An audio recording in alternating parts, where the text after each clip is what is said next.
Waalaikumsalam warahmatullahi wabarakatuh.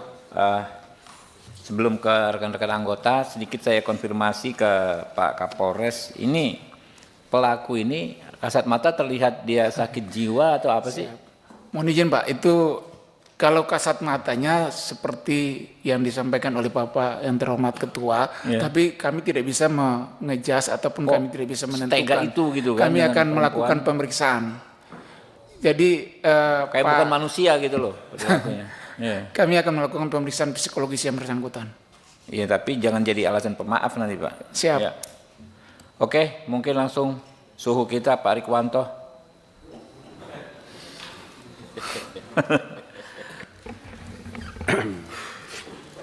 Terima kasih pimpinan. Saya ke Pak Kapolres dulu ya. Siap, Jenderal. Ya. Pak Kapolres, terima kasih sudah ditangkap. Terima kasih sudah diusut tuntas pelakunya dengan gerak cepat. Saya lihat videonya di YouTube proses penangkapannya sampai saat ini sudah ditahan ya. Ya, akhirnya tertangkap juga. Akhirnya bisa ditangkap juga. Ada beberapa pertanyaan dari masyarakat masalah penanganan kepolisian. Itu sejak dilaporkan 18 Oktober ya. Ya. Dan tertangkap 16 Desember. Ya, kurang lebih 2 bulan. Padahal itu penganiayaan kalau dikategorikan luka tadi itu ya, kategori yang ringan tapi bisa juga berat.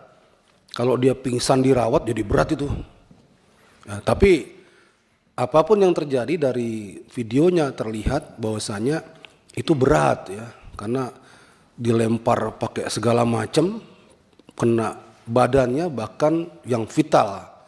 Ya, bisa efeknya lebih jauh lagi kalau tidak dihentikan. Dan jadi pertanyaan masyarakat itu kan, kenapa kasus yang tanda petik sederhana seperti itu, lukanya ada, saksinya ada, barang buktinya ada, kemudian TKP-nya juga ada, lengkap, ya, dan lain sebagainya, termasuk videonya juga ada, kok sampai 2 bulan begitu.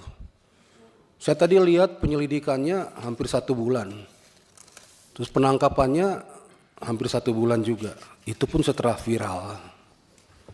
Nah ini jadi catatan juga, seharusnya itu bisa lebih cepat lagi ya. Kalau saya berpikir sebagai anggota Polri dahulu, kalau kita fokus kejadian itu langsung ditangani, 3 sampai seminggu itu, 3 hari sampai seminggu selesai itu. Ya, itu kasus nyata dan kelihatan dan terbuka. Tinggal gercepnya anggota itu. Nah ini jadi pertanyaan masyarakat juga, ya, koreksi juga untuk kepolisian, terutama Jakarta Timur. Ya, jadi yang seperti itu seharusnya cepat geraknya. Sampai muncul di media itu no viral, no justice. No viral, no attention, no justice. Nah, di macam-macam lagi istilahnya. Apa viral dulu baru kemudian cepat gerakannya. Ini juga pelajaran bagi kepolisian di tempat-tempat yang lain. Ya, apapun kasusnya, siapapun pelapornya, itu perlakuannya sama di muka hukum. Ya, Polri diberi negara, dikasih kewenangan, dikasih perlengkapan untuk penegakan hukum. Siapapun yang bermasalah dengan hukum, tidak pilih-pilih, kerjakan itu. Ya. Namun demikian saya apresiasi sama Polres yang akhirnya bisa menangkap pelaku. Kalau masalah pelaku kemudian disinyalir, katanya ini ya, ada perkembangan pemikirannya agak terbelakang, itu jangan diterima mentah-mentah. Ya, harus diobservasi dulu kalau memang perlu. Di tempat yang ditentukan, baru disimpulkan oleh pihak yang punya keahlian tentang itu. Ya, kalau tidak, berlakukan dia seperti orang-orang atau pelaku atau tersangka pada umumnya. Ya, melakukan penganiayaan berat, ya hukumannya ada. Ini koreksi saja kepada Jakarta Timur. dan kepada seluruhnya anggota kepolisian. Jangan pilih-pilih dalam menangani kasus, jangan nanti-nanti. Kalau prinsip saya itu makin cepat ditangani, makin cepat terungkap, karena semuanya mesti segar. Terlalu lama makin kabur, ada distorsi. Apalagi nanti ada yang datang, itu sahabat saya, itu teman saya, tolong Pak dibantu. Nah itu lebih parah lagi nanti penyelesaiannya. Ya, kasihan korban ini. Apalagi sampai kehilangan motor ya, udah jatuh timpa tangga, ditipu pula. Ya barangkali Pak Kapolres berkenan mungkin itu motor yang hilang ya, supaya kembali lagi cari pelakunya atau bagaimana. Pak Kapolres ya, kasih tahu lagi anggotanya supaya lebih gigih lagi dalam rangka menangani kasus-kasus yang dilaporkan. Kemudian Pak Kapolda Kalteng, Pak Joko ini junior saya, sahabat saya juga. Sedikit Pak Rikwanto sebelum ke ini terkait tadi pelaku, pendalaman sedikit Pak. Jadi gini Pak Kapolres, juga jangan sampai itu nanti diarahkan menjadi alasan pemaaf, ya. Ketidaknormalan dia dalam konteks kemanusiaan memang begitu tega, ya, melempar perempuan dengan alat-alat sebesar itu, ya, memang nggak masuk nalar. Tapi dalam konteks hukum saya sangat yakin orang ini bisa bertanggung jawab secara hukum, Pak. Jadi kita minta tolong ya Pak ya, diperlakukan sebagaimana tahanan yang lain. Ditahan kan ya sekarang Pak? Ya, ditahan sebagaimana tahanan yang lain. Jangan ada keistimewaan apapun kepada orang ini. Ya, itu ya Pak ya, minta tolong dipastikan. Oke lanjut Pak Irwanto. Terima kasih pimpinan. Pak Joko, Pak Kapolda. Siap. Ya, ini junior saya, sahabat juga sama saya. Ya beliau bagus dalam karirnya. Ini menjelang setahun terakhir ada masalah ini. Yang kami soroti adalah kenapa begitu mudahnya anggota Polri pegang senjata kemudian menggunakannya kepada pihak lain. Ya kalau kita lihat ceritanya tadi itu mudah saja dia putar sana, totot tor, putar lagi totot dor. Ini nggak umum, ya mafioso aja nggak begitu mungkin. Ini anggota Polri kok seperti itu? Ada apa di situ? Coba digali, gali kembali. Bukan hanya kepada tersangka yang sekarang, tapi kepada anggota seluruhnya. Ya, tadi disampaikan oleh Pak Kapolda, yang bersangkutan terdeteksi ada pakai sabu, gitu ya. Tapi saya lihat ini pemeriksaannya setelah 10 hari kemudian ditemukan sabu. Kan dia ditentukan sebagai tersangka itu setelah seminggu lebih ya, tapi diambil urinnya mungkin darahnya ada sabu ya. Nah pada waktu melakukan ada sabu nggak di situ? Ya ini kan setelah ditangkap dicek ada sabunya. Waktu melakukan ada sabunya nggak? Atau ada cerita dia rutin menggunakan sabu? Ya pemasoknya dari mana? Belinya dari mana? Bagaimana dia menggunakannya? Dan yang saya lihat di sini yang bersangkutan itu tugas luar ya, pengamanan objek vital, pengamanan bank. Jadi jarang sekali ketemu kesatuannya. Kalau tugas baru dikasih senjata, selesai tugas diambil kembali. Kemarin ada yang melanggar SOP ya, sudah lepas tugas masih pegang senjata. Dan dia mainkan senjata itu untuk melakukan perampasan mobil.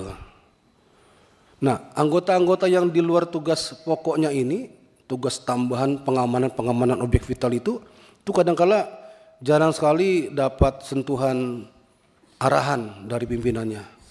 Bahkan kadang-kadang kelewatan, loose. Jarang sekali harus bagaimana tugas yang baik, SOP-nya bagaimana dan seterusnya. Ini yang suka kejadian di mana-mana, akhirnya merusak nama Polri itu sendiri.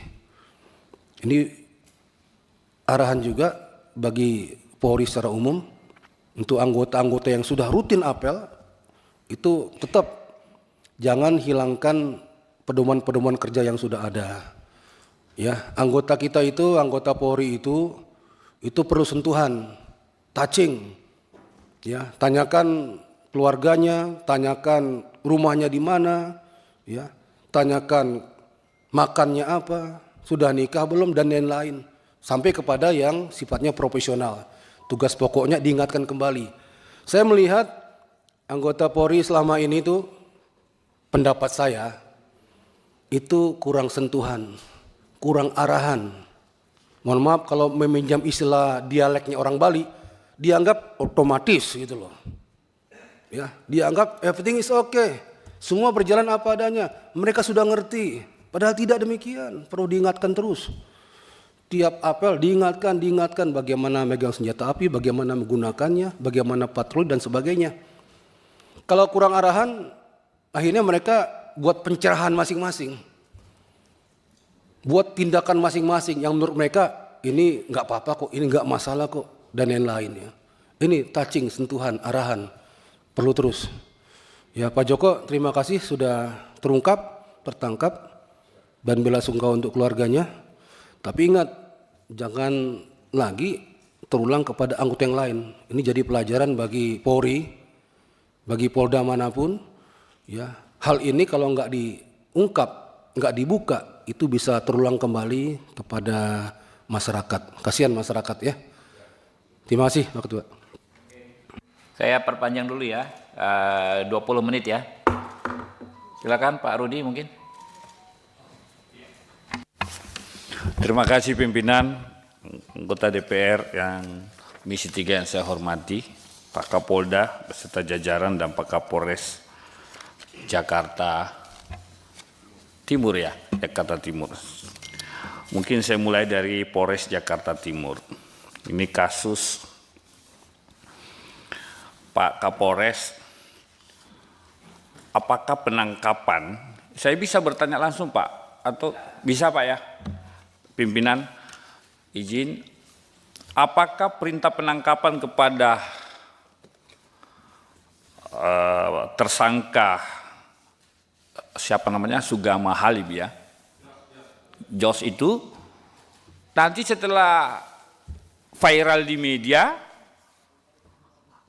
ataukah memang sebelumnya sudah ada perintah tangkap misalkan, begitu naik gelar sidik tersangka langsung ada upaya tangkap lalu tahan. Silakan Pak jawab Pak.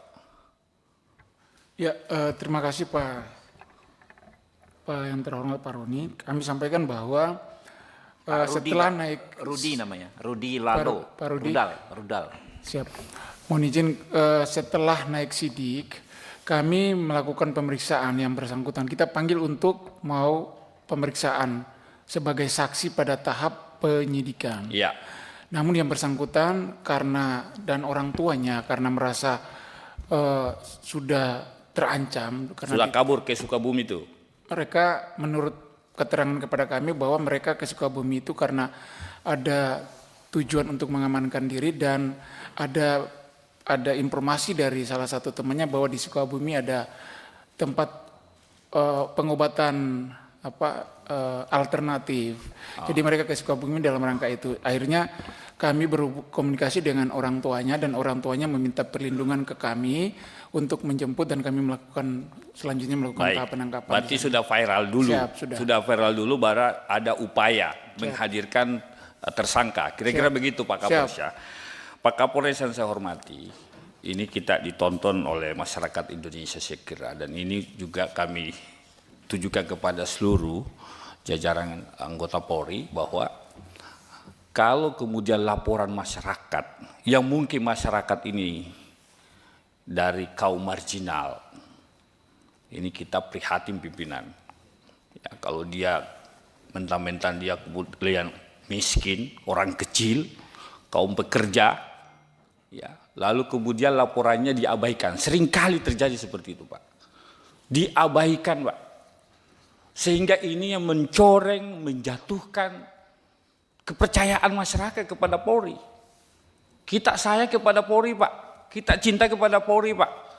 Tetapi kalau ada perilaku oknum-oknum seperti ini, yang mengabaikan laporan-laporan polisi, yang kebetulan pelapornya hanya pekerja biasa, ini yang sungguh-sungguh memprihatinkan bagi kita, insan hukum Pak. Kami Komisi 3 ini juga bagian dari Komisi Penegak Hukum Pak. Kami harus mengontrol, mengawasi kerja-kerja kawan-kawan di kepolisian. Saya hanya Pak Kapolri punya jargon presisi, luar biasa jargon presisi Pak. Tetapi praktik di lapangan tidak presisi. Yang rugi siapa? Sayang kan? Pak Kapolri punya mimpi mereformasi kepolisian Republik Indonesia, tapi langkah-langkah di bawah tidak dikerjakan oleh pasukan di bawah. Ini yang catatan saya Pak Kapolres. Ya, karena kalau nanti viral baru kemudian ditangani, ya kita sampaikan kepada masyarakat Indonesia.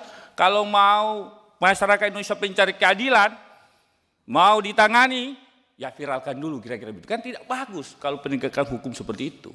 Nah, mudah-mudahan tidak seperti itu Pak Kapolres. Ini catatan saja pimpinan. Yang kedua, Pak Kapolda, kami Pak Komisi 3 luar biasa fungsi pengawasan kami, karena setiap kasus-kasus yang muncul menyita perhatian publik, saya tidak mau menyebut kata viral, saya menyita perhatian publik, langsung dilakukan rapat dengar pendapat. Pak Kapolda bisa dibayangkan kalau polisi tugasnya mengayomi, melindungi, ya kan? Lalu kemudian penjahatnya adalah oknum. Saya hormat, respect, kemudian ada langkah cepat, kemudian langkah tegas, memberhentikan, lalu kita proses ke peradilan.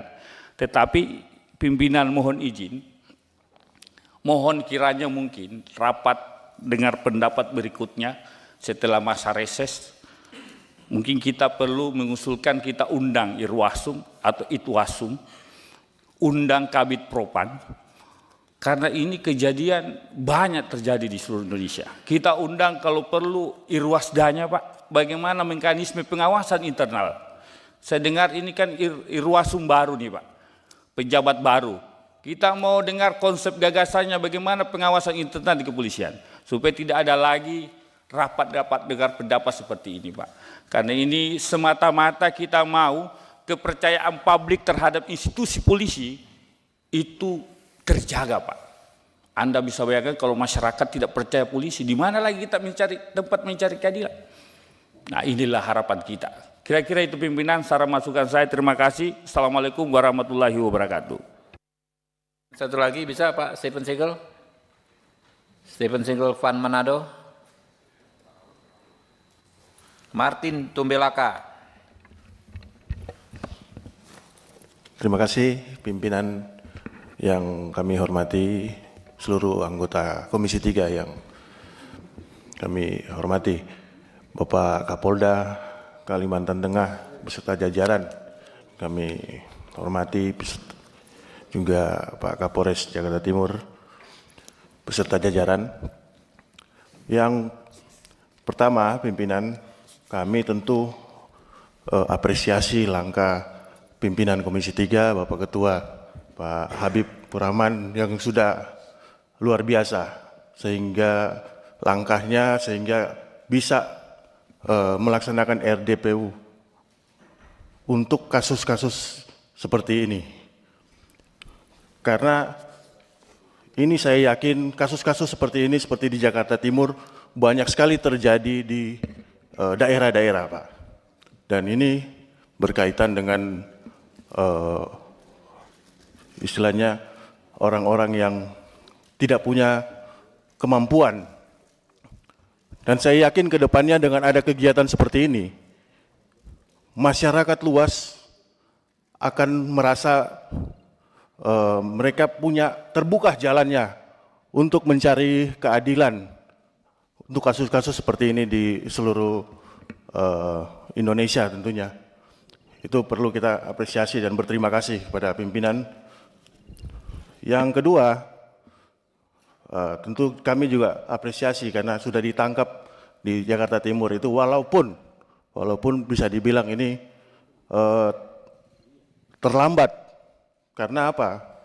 Ini kasus yang sudah sangat jelas, transparan, sudah kelihatan betul-betul kejadiannya, tapi prosesnya malah penangkapannya kurang lebih 2 bulan kalau saya ikutin. Dan bahkan kawan kami tadi menyampaikan bahwa ini setelah viral baru diproses. Itu yang kami sayangkan Pak Kapolres, Tentu kami mendorong ke depannya untuk pihak kepolisian, bukan hanya Polres, tentu kepolisian di seluruh Indonesia, untuk memproses permasalahan-permasalahan seperti ini, jangan menunggu viral dulu, Pak. Kita harus kejadian yang sudah jelas polisi kita harapkan jemput bola, Pak, untuk supaya masyarakat merasa adanya perhatian, keadilan di masyarakat, terutama korban. Kalau kita lihat kejadian yang tadi itu sangat luar biasa. Seorang perempuan lemah dihajar sedemikian rupa itu, Pak, sangat-sangat tidak manusiawi. Saya setuju dengan kata ketua tadi, itu orangnya itu harus dihukum sesuai dengan apa yang dia lakukan. Itu untuk Polres. Dan untuk Pak Kapolda Kalimantan Tengah, tentu kami berterima kasih juga karena sudah memproses anggotanya yang sudah melakukan pelanggaran dan sudah dihukum, Pak, ya. Sudah dihukum. Saya melihat di sini ada satu masalah ini, Pak. Karena tadi dari hasil tadi itu terindikasi pelakunya itu ternyata menggunakan psikotropika, sabu-sabu. Dan tentu ini, Pak, jadi perhatian karena ini salah satu yang dituangkan dalam asta citanya Bapak Presiden Prabowo Subianto untuk memberantas narkoba. Jadi kami mendorong ini, Pak, supaya ada pengecekan yang rutin untuk anggota-anggota kepolisian ini, Pak.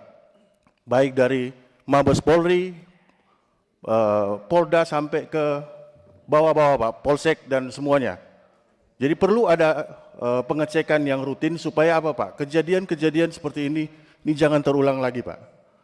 Dan juga perlu untuk evaluasi bagi anggota yang kembali ini kejadian yang kesekian kali, Pak, menggunakan pistol seenaknya. Nah, ini jadi perhatian juga karena beberapa waktu yang lalu kita juga di sini mengadakan RDPU dengan pihak Polres Semarang. Ini kejadian juga menggunakan pistol sehingga menyebabkan kematian. Tentu kami mendorong ini pihak kepolisian supaya langkah-langkah pengawasan anggotanya supaya lebih efektif dan maksimal. Itu dari saya, pimpinan. Sekian, terima kasih. Wassalamualaikum warahmatullahi wabarakatuh. Terakhir Pak Hinca begini. Izin pimpinan. Terima kasih pimpinan. Ya, terima kasih pimpinan. Teman-teman Komisi 3 yang saya hormati, Pak Kapolda dan jajaran, Pak Kapolres Metro Jakarta Timur yang saya hormati, dan Ibu Ida dan kuasa hukumnya. Saya fokus ke Pak Kapolda Kalimantan Tengah. Terima kasih Pak Kapolda sudah hadir, dan saya tadi terkesima sedikit bagian akhir slide-nya itu, sekian dan terima kasih. Hashtag Kalteng aman nyaman presisi. Saya suka yang presisi yang kecil-kecil itu, aman nyaman. Ini menarik sekali bagi saya dan saya support nanti untuk masuk ke case ini. Aman nyaman, karena di masyarakat bisa terjadi aman tapi tak nyaman. Nah itu dia. Jadi kalau aman nyaman, nah perfect ini Pak Joko. Saya kira Pak Joko ini memang pujangga ini. Menerjemahkan presisi dalam konteks yang lebih luas lagi, aman, nyaman gitu.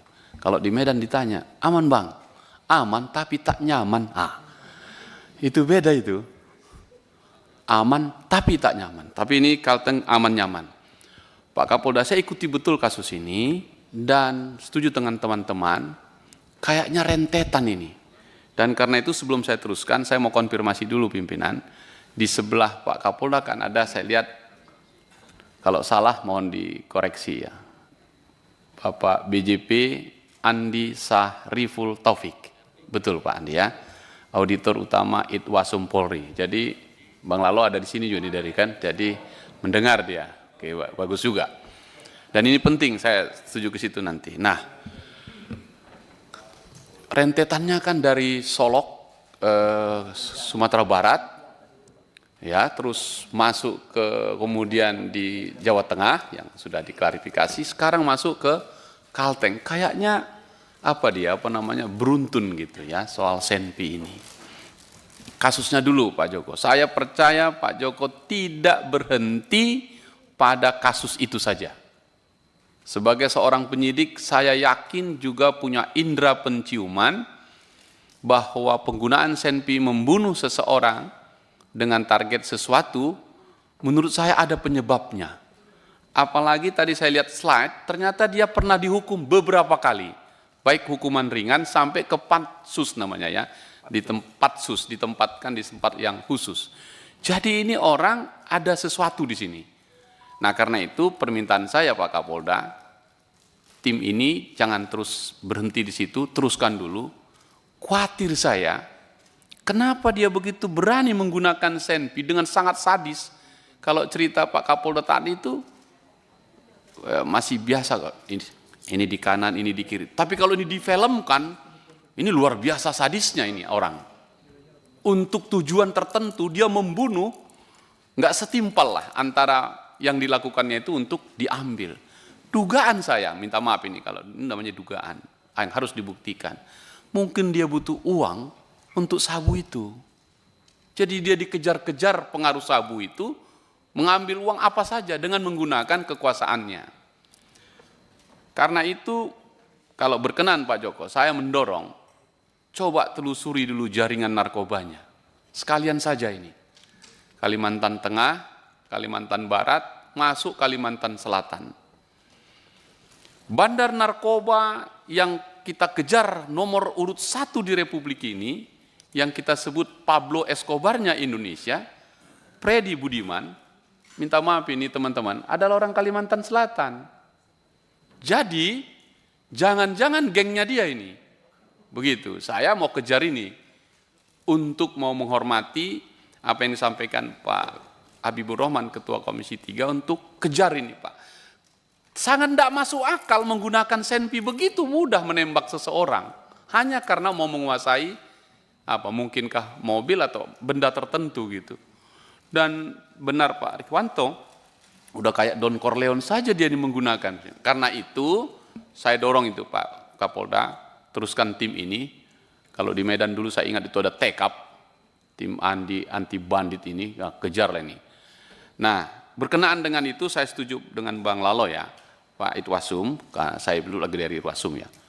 Pak izin saya pimpinan mengusulkan rapat khusus dengan Irwasum, ya, lengkap dengan seluruh jajaran Irwasdanya, Pak Joko mohon nanti dikirimkan, bersama-sama di Propam kita, untuk kita cek dulu, berapa banyak Senpi kita, di mana, siapa menguasai, dan seterusnya.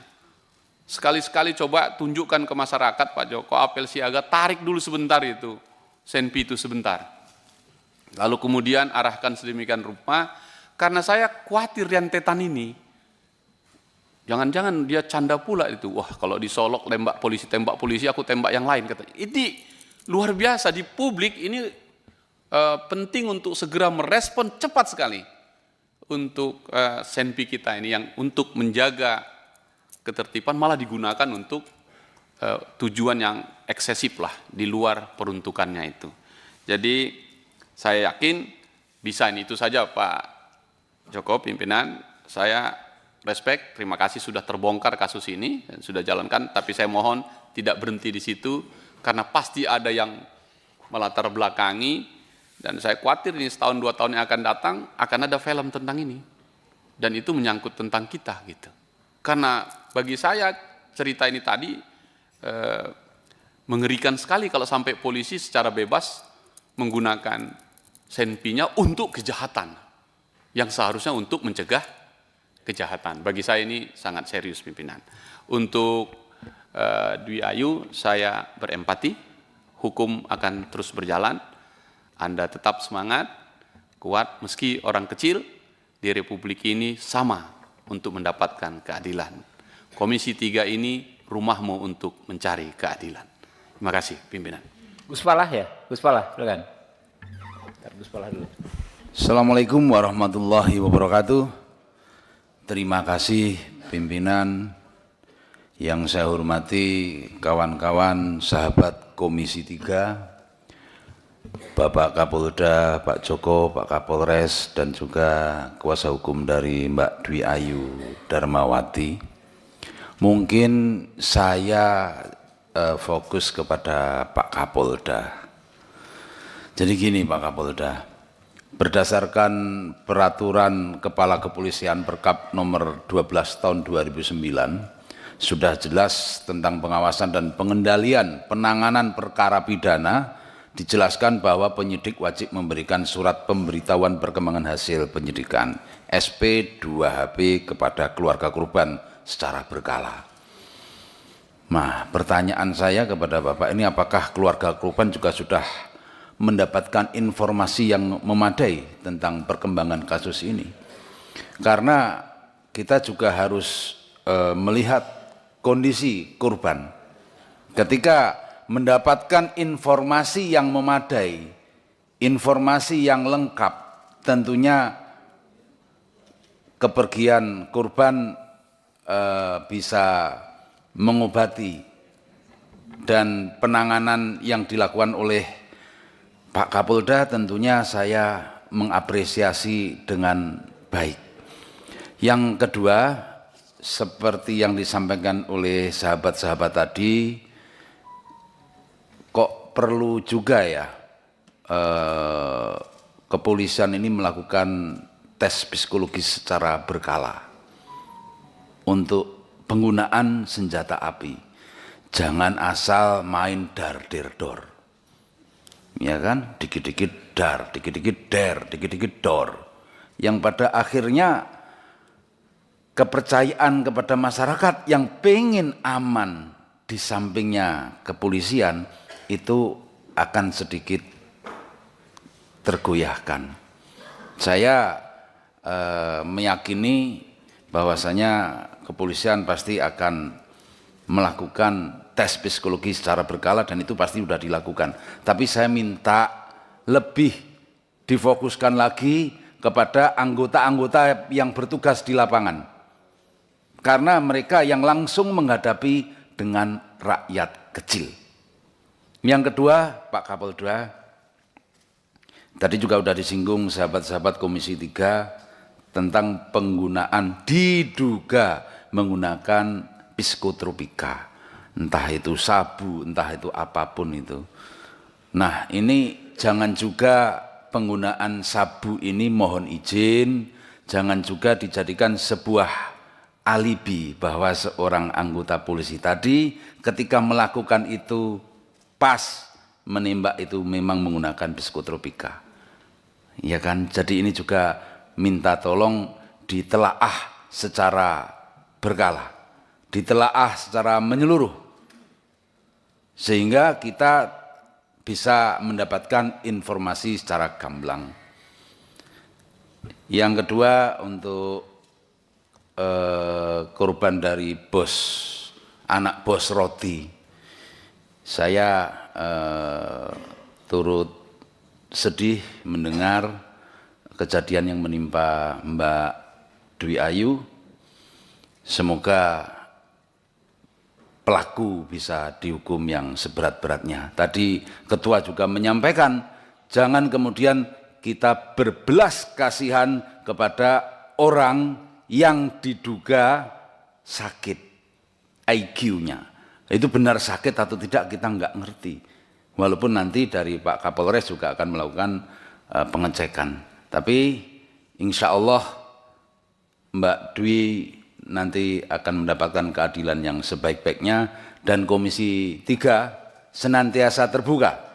Maka kita mengapresiasi kepada Ketua kita Pak Habibur Rahman, walaupun di dalam kondisi reses kita merespon cepat segala permasalahan yang ada di masyarakat. Terima kasih. Assalamualaikum warahmatullahi wabarakatuh. Bu Widya, perempuan dulu bos. Ya. Baik, terima Oke, kasih. saya perpanjang dulu deh ya, nggak apa-apa ya teman-teman ya, 20 menit lagi. Yuk. Baik, terima kasih pimpinan. Yang saya hormati pimpinan beserta seluruh anggota Komisi 3, Saya hormati Bapak Kapolda bersama jajarannya dari Itwasum, lalu juga ada Pak Kapolres beserta jajaran dan yang saya sayangi saudariku Dwi Ayu. Ya. Kasus Dwi Ayu ini membuka mata kita bahwa perempuan merupakan subjek hukum yang sangat rentan mendapatkan perlakuan kekerasan di lingkungan kerjanya. Menurut data dari Komnas HAM Perempuan, di 2024 ada sebanyak 34.000 lebih kasus kekerasan pada perempuan, di mana 11.000 lebih kekerasan pada perempuan dan penganiayaan. Tentu saya sebagai legislator perempuan sangat prihatin dan meminta kepada penegak hukum khususnya Kapolres untuk mengawal kasus ini hingga tuntas. Seperti apa yang sudah disampaikan oleh pimpinan kami, tidak ada terkecualian walaupun pelakunya adalah seorang bos, ya, pemilik, tapi juga harus mendapatkan hukuman yang sesuai dengan apa yang telah dilakukan. Ya, tentu mudah-mudahan hal ini tidak akan terulang kembali dan khususnya untuk penegak hukum untuk bisa seprofesional mungkin dalam menyelesaikan permasalahan-permasalahan khususnya pelaporan-pelaporan yang tadi Pak Rudi lalu sampaikan tidak melihat dari level ekonominya atau siapa dia, tapi harus direspon segera dengan cepat. Walaupun sudah hampir dari 17 Oktober sampai 15 Desember, cukup lama, tapi tetap kami mengapresiasi bahwa hari ini sudah sama-sama kita diskusikan di Komisi 3 dan harapannya setelah hari ini ada penanganan yang lebih cepat sehingga masyarakat cukup puas dalam menyelesaikan permasalahan ini. Saya rasa itu saja. Terima kasih pimpinan. Wassalamualaikum warahmatullahi wabarakatuh. Bu Lola. Ya, ini perempuan dulu, Ji. Sebentar ya, Ji ya. Perempuan. Assalamualaikum warahmatullahi wabarakatuh. Mohon izin, terima kasih banyak Ketua. Yang terhormat Bapak Kapolda Kalteng beserta Bapak Kapolres Jakarta Timur ya Pak. Izin dengan Bapak Kapolres sebelumnya saya ingin menceritakan Pak. Jadi ibu saya, keluarga ibu saya itu tinggal di daerah Jakarta Timur Pak. Jadi pada saat itu kami pernah kerampokan. Kerampokan setelah itu kita lapor, pasti kita laporkan. Kerampokan kita lapor. Begitu kita lapor datanglah semua dari Polsek atau Polres datang. Begitu datang mereka cek TKP, setelah itu selesai kan kita tanya kita tanya 3 hari kemudian, kita tanyakan itu bagaimana dan apakah sudah ada perkembangan atau belum gitu kan Pak. Itu pun setelah 3 hari atau seminggu kita tanyakan, itu harus kita tanyakan. Jadi mereka tidak report ke kita gitu Pak, perkembangan selanjutnya gimana-gimananya. Nah setelah itu tidak lama kemudian, seminggunya kemudian itu nggak jauh dari rumah saya juga di komplek rumah ibu saya, kerampokan kembali Pak. Kerampokan kembali dengan modus yang sama, hal yang sama gitu Pak. Dan sama, jadi setelah itu berbulan-bulan hingga bertahun-tahun sekarang ini kita tidak pernah mendapatkan kabar bagaimana kejelasannya, apakah ada yang tertangkap atau indikasinya seperti apa. Jadi saya mau bilang di sini itu adalah gini Pak, kadang-kadang masyarakat itu yang mereka butuhkan apa sih Pak? Yang mereka butuhkan komunikasi, merasa bahwa saya sebagai korban atau saya sebagai yang sudah melaporkan itu mendapatkan update. Jadi sebenarnya komunikasi itu menurut saya sih di atas segalanya ya Pak. Padahal Pak kan komunikasi sekarang itu mudah, bisa menggunakan telepon, bisa apa. Tapi dampaknya bagi kita yang saat itu menjadi korban itu besar sekali. Setidaknya kita mendapatkan bahwa kita diperhatikan. Laporan kita itu ada respon dan kita tahu bahwa orang yang petugas yang kita laporkan itu bekerja. Kan itu kan Pak yang dibutuhkan oleh orang-orang yang merasa dalam tanda kutip teraniaya ya, maksudnya sudah ngelapor, teraniaya atau menjadi korban akan satu hal. Jadi intinya sih seperti itu. Jadi saya rasa kalau komunikasi baik itu tidak akan adanya viral. Viral itu terjadi karena si pelapor atau korban atau kita yang melaporkan kepada petugas itu merasa kita diabaikan, merasa kita tidak diperhatikan, tidak ada perkembangan, tidak juga direspon dengan baik, sehingga akhirnya viralkan saja gitu, guna mendapatkan perhatian, kan gitu Pak. Jadi kalau menurut saya ada baiknya pihak, karena kita itu petugas atau kepolisian itu adalah pelayan masyarakat kan Pak. Nah kita sebagai pelayan masyarakat sudah sepatutnya kita membuat nyaman masyarakat. Hal kecil aja dulu Pak, hal kecil kalau misalnya ada yang lapor seperti itu kita selalu update kepada korban bagaimana kasusnya itu perkembangannya, sehingga si korban itu merasa bahwa saya sudah mendapat perlindungan, saya mendapat atensi, saya mendapatkan perhatian, dan memang saya kasus saya nih dijalankan gitu loh Pak, diperiksa kelanjutannya. Saya rasa itu sih sedikit saran dari saya Pak. Nah kalau untuk Bapak Kapolda Kalteng, Bapak mohon izin, saya setuju tadi ada yang menyampaikan bahwa ada baiknya apabila untuk petugas-petugas di tempat-tempat krusial atau dia yang harus membawa senjata itu memang bisa nggak sih Pak kalau misalnya dia tuh diadakan berkala ya, seperti pemeriksaan kejiwaan, psikologinya Pak. Jadi jangan terlalu lama, khususnya misalnya di bagian reserse atau narkoba, itu kan yang rentan-rentan ya Pak, yang rentan mereka karena mereka kan include di dalamnya, sehingga kadang-kadang mereka juga ada yang terbawa atau terjerumus.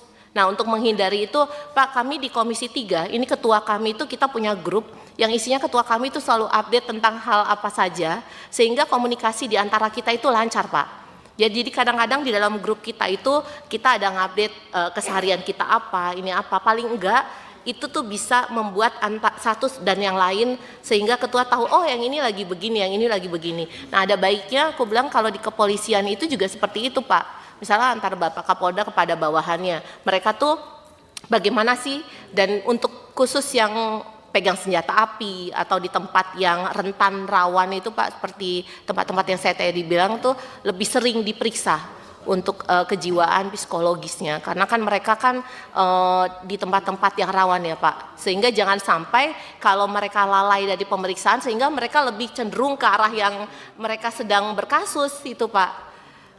Saya rasa itu saja Pak, sedikit saran dari saya. Terima kasih banyak. Wassalamualaikum warahmatullahi wabarakatuh. Bang Haji Hasbi Allah Ilyas, silakan Bang. Terima kasih Ketua. Yang saya hormati Ketua, pimpinan dan Kapolda Kalteng dan juga Kapolres Metro Jakarta Timur. Dapil saya ini dengan Pak Habib dan para anggota. Yang pertama untuk Pak Kapolda Kalteng, hal seperti ini memang bukan pertama kali Pak terjadi di Indonesia. Ini kejadian seperti ini dari zaman dulu, sudah ada memang. Cuman pencegahannya ini yang saya rasa kurang. Pencegahan seharusnya tadi saya menyampaikan dari Gus ini dan Ibu, betul.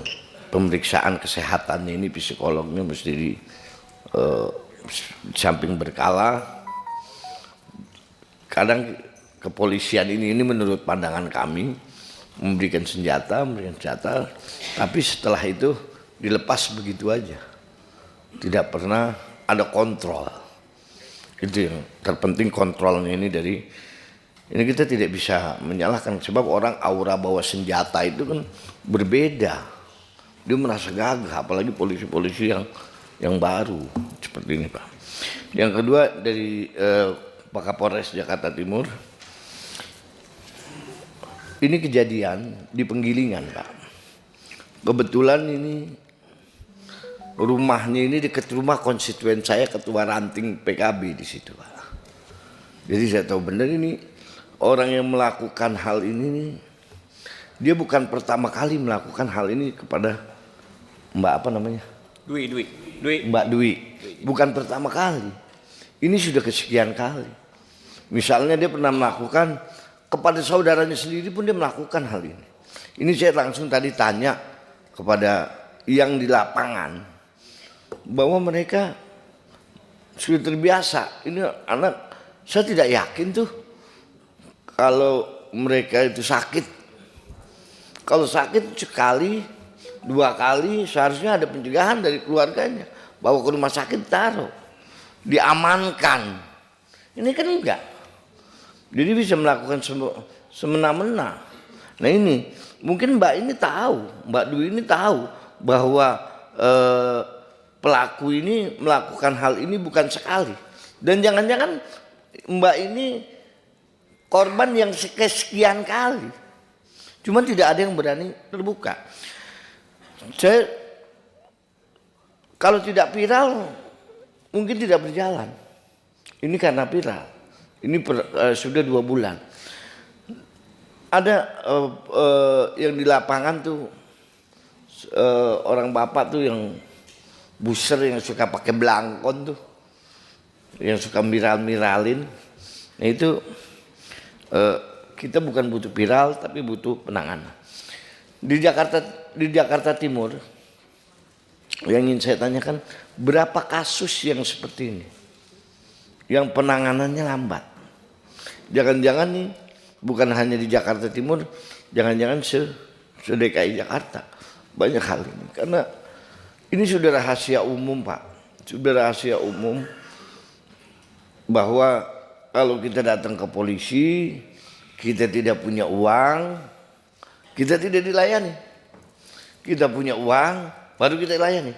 Tapi kalau Pak Kapolres enggak, Pak Kapolres saya kenal benar Pak Kapolres ini baik, sedapil gitu nggak enak juga. Nah ini wilayah-wilayah lain ini yang mesti kita jaga bersama. Yang saya minta Pak tolong Pak Kapolres jangan percaya dengan keluarganya kalau dia bilang itu sakit dan saya nggak yakin ini anak bukan sakit, jangan-jangan ini anak ada psikopat ini anak. Psikopat. Terima kasih. Assalamualaikum warahmatullahi wabarakatuh. Rofiki. Pak Rofiki. Terima kasih pimpinan. Assalamualaikum warahmatullahi wabarakatuh. Pimpinan dan anggota Komisi 3 yang saya hormati dan saya banggakan. Pak Kapolda Kalteng, Ibu Dwi Ayu beserta tim hukumnya. Perkenalkan Pak Kapolda, saya Rofiki, Dapil Kalimantan Selatan Pak, jadi tetanggaan kita nih. Yang pertama Pak Kapolda, titip duka cita dari kami karena kebetulan korban warga saya, warga kami, kalau tidak salah dari Banjarmasin.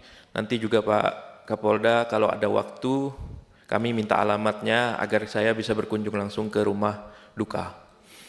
Yang kedua Pak Kapolda, tadi menarik apa yang disampaikan oleh senior kami Pak Hinca terkait Pablo Escobar yang dari Kalimantan Selatan. Tadi kita sedikit berdiskusi di dalam ruangan, salah satu yang menjadi poin kita adalah si pelaku ini positif sabu-sabu. Kita tahu Pak Kapolda Kalimantan Selatan punya Pablo Escobar tadi. Bahkan tadi Pak Kapolda bercerita dengan saya kemungkinan besar barang ini datang dari salah satu lapas yang ada di Kalimantan Selatan. Ini jaringan Pak, sudah sampai ke bawah. Bahkan pola-pola kerjanya sama seperti Pablo Escobar senior. Jadi mereka punya sebutan plomo or plata. Apa artinya itu? Peluru, perak atau peluru. Jadi kalau nggak ikut mereka dihajar sama mereka, kalau ikut dikasih duit.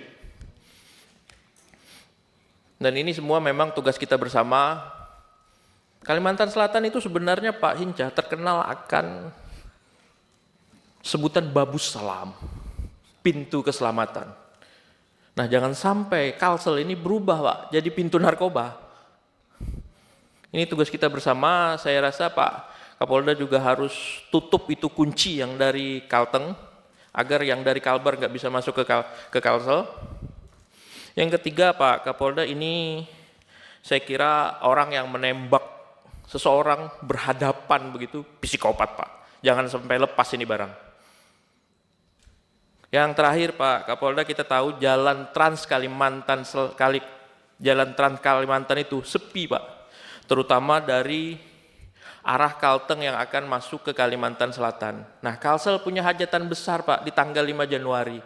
Ada haul Abah Gurus Kumpul yang mungkin masa yang akan datang itu sekitar 2 juta orang. Minta tolong nanti Pak Kapolda, jalur ini diamankan agar jangan sampai mengganggu para jamaah. Terima kasih pimpinan, mungkin saya itu saja. Assalamualaikum warahmatullahi wabarakatuh. Ya, rekan-rekan, sepertinya semua bersifat masukan Pak Kapolres, Pak Kapolda, ya, juga dukungan ya supaya Pak Kapolres maupun Pak Kapolda maksimal mengedepankan penegakan hukum dalam perkara ini. Pak Kapolres jangan sungkan-sungkan, ya, itu manusia sadis, ya, perlakukan jangan sampai ada perlakuan yang istimewa sama sekali, ya, dan prosesnya kalau bisa dipercepat Pak Kapolres. Kita juga komitmen mengawal kasus ini sampai ke persidangan dan sampai orang itu mendapat hukuman yang seberat-beratnya. Dari Komisi 3 akan kawal terus dan akan kirim tim untuk mengawal persidangan ya sampai vonis. Pak Kapolda juga demikian, Pak, ya. Intinya yang namanya kejadian-kejadian seperti ini, Pak, mungkin terjadi di mana saja. Kali ini saja mungkin di wilayah hukum Bapak, ya. Jadi kita juga berterima kasih Bapak-bapak di sini juga sudah banyak yang dilakukan, ya, dalam rangka merespon peristiwa yang terjadi, ya. Jadi jangan berkecil hati juga, ya, Bapak berdua, ya, Pak Kapolres, Pak Kapolda, tetap semangat Pak, berdua Pak, ya. Ini bukan sesuatu yang memang kaitannya dengan Bapak berdua langsung, itu kan di bawah, ya, di pelaksanaan, ya. Mungkin itu kesimpulannya, tolong dibacakan Pak Inca kesimpulannya. Izin membacakan, bisa dibesarkan sedikit? Itu dia. Kesimpulan rapat dengar pendapat Komisi 3 DPR RI dengan Kapolda Kalimantan Tengah dan Kapolres Jakarta Timur, masa persidangan 1 tahun sidang 2024-2025, Selasa 17 Desember 2024. Pertama, Komisi 3 DPR RI meminta Kapolres Metro Jakarta Timur menindaklanjuti laporan saudari DAD terhadap saudara GSH dengan laporan polisi nomor LP-B-3414-10 Romawi -2024 SPKT-RJT-PMJ pada tanggal 18 Oktober 2024 dengan melakukan proses hukum yang adil, profesional, transparan, dan akuntabel sesuai dengan ketentuan yang berlaku. Teman-teman, bisa disepakati? Sepakat. 2. Komisi 3 DPR RI meminta kepada Polres Metro Jakarta Timur dan seluruh jajaran Kepolisian Republik Indonesia untuk menindaklanjuti segala jenis bentuk pelanggaran hukum yang terjadi tanpa menunggu viral terlebih dahulu di media sosial. 7. Ketiga, Komisi 3 DPR RI mengapresiasi Polda Kalimantan Tengah yang memberikan keputusan pemberhentian dengan tidak hormat (PDTH) terhadap Brigadir AK dalam sidang kode etik profesi yang dilakukan pada 16 Desember 2024. Sepakat? Sepakat. Keempat, Komisi 3 DPR RI meminta Kapolda Kalimantan Tengah untuk mengusut tuntas kasus pembunuhan warga sipil yang dilakukan oleh Oknum Polresta Palangkaraya dengan laporan polisi nomor LP-A-13-12 Romawi -2024 SPKT Satreskrim Polresta Palangkaraya Polda Kalteng pada tanggal 11 Desember 2024 secara profesional, akuntabel, transparan, dan berkeadilan. Sepakat? 7. Ya, rekan-rekan, sebelum mengakhiri session ini, saya informasikan bahwa telah hadir juga di masalah lain seorang warga negara Indonesia namanya Reza Artamevia, ya, mengadukan persoalan hukumnya. Mungkin teman-teman berkenan meluangkan waktu tambahan sedikit saja nanti setelah ini, ya. Mumpung kita sudah hadir di sini, ya. Terima kasih Pak Kapolda, Pak Kapolres, ya, tetap semangat ya. Jangan kecil hati Pak, semangat Pak. Ini cuma kerikil, yang penting bangkit ke depan, selesaikan masalah. Oke? Teman-teman dari Polda, dari Polres ya, semangat ya. Yang hadir ya. Oke. Salam presisi. Ya. Terima kasih. Billahi taufiq wal hidayah. Wassalamualaikum warahmatullahi wabarakatuh. Sidang saya skor 10 menit ya, teman-teman ya. Skor, nanti kita hadir lagi ada Reza Artamevia. Terima kasih. Teman-teman mau konvers nggak? Mau ini ya? Ya sini aja, gitu ya. Yuk, Pak. Yuk, Pak.